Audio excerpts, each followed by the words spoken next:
So my paper is entitled On Sexual Difference in Writing and Writing in Writing.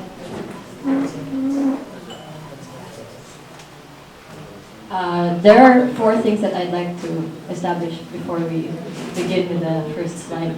First thing is that this is a work on sexual difference by Helene Cixous, and whom Derrida acknowledges to be the greatest poet thinker of this time. By that, I mean an understanding of sexual difference as morphological and not anatomical.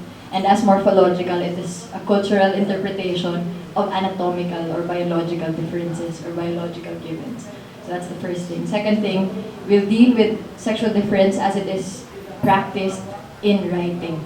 So the question, one of the main questions of this paper would be, how does the convention of writing well treat sexual difference?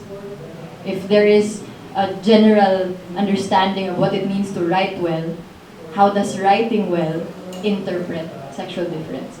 And the third thing that I'd also like to establish is, as a work that takes off from Helene Cixous, this work explores ecriture féminine in its potentials to challenge this convention of writing well. And from that, I would also like to say lastly that this work will not yet answer the question of how can we concretize ecriture féminine, for example, in the writing classroom. I have not yet gone that far, but so far we'd just like to explore the potentials of ecriture féminine in writing. Yes.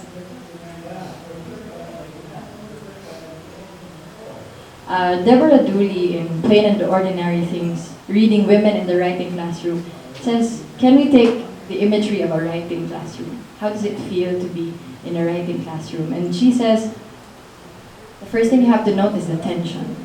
And the tension that's felt in a writing class rivals the tension that's felt in a maths class, where the student in a writing class understands that there are formulae to follow, there are rules to follow. And so instead of giving life to a text, instead of giving birth to a text, the main concern is the felt need to be fixed or to be corrected.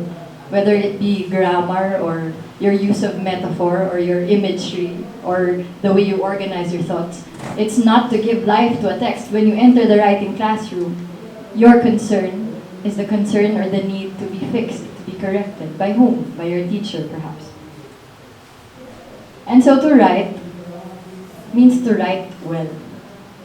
Means to write in an acceptable way. But what does it mean to write well? There are requisites to good writing, and across literature that I have read, there are 5, I'd like to propose 5 standards that would cut across disciplines. The first of which is purposefulness. What's the goal of writing?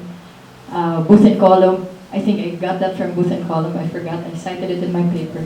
That the goal of good writing is always the unconcealed